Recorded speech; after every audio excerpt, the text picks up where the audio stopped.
My name is Victor Ateka. I'm Kenyan born. I was raised in a country called Lesotho, and I completed my tertiary education in South Africa. I trained as an architect. I returned back to Kenya in 2019 after quite some time, and I've been based back in my motherland ever since then. From up here, the world seems... As for how I found out about RHF, I have a cousin, her name is Rochelle. She introduced me to Daniel at the time. I was trying to do a project of my own, getting to know some people's stories, people who are doing things within Nairobi. And she told me that she's a part of a charity organization. She introduced me to Daniel that day and some other members. We had some interviews and outreaches at the children's home. And I said, you know, why not? So that was the first time I actually went along with one of their outreaches. And I took part for the first time there with Raising Hearts Foundation.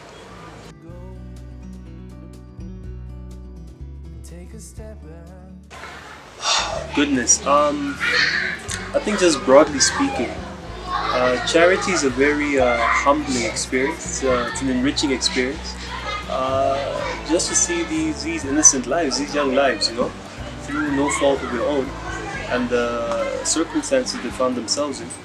But despite that, I think one of the beauties or beautiful things about children is they tend to find a way to make the most of it, to be joyful, and I really do admire that. I think it's one of those things which it was a calling from Daniel and the rest of the founding members. It really was a calling, and I really am glad that they didn't just sit on it. I think there's that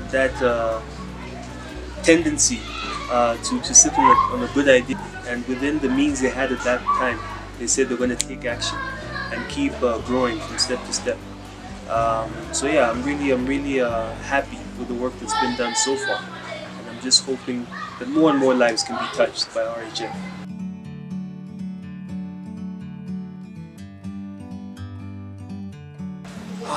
Right, so at RHF there's a very good transparency from the leadership down into the members at large.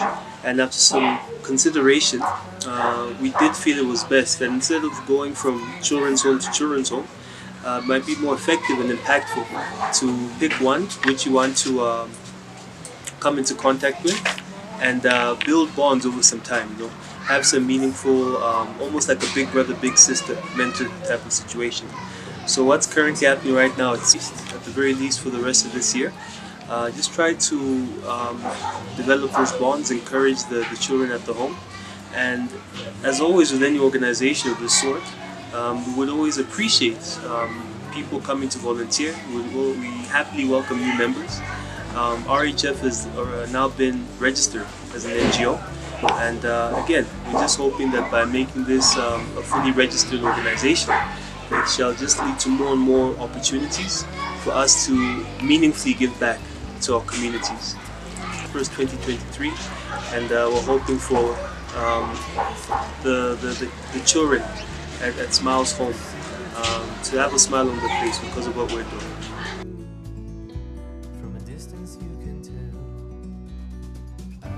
I would love you to keep track of what we're getting up to as Raising Hearts Foundation. You can find us on Instagram, Facebook, and Twitter with the handle at Raising Hearts Foundation. You can also follow the YouTube channel for short-form videos of what we're doing. And finally, we have a website, www.raisingheartsfoundation.com. Thank you.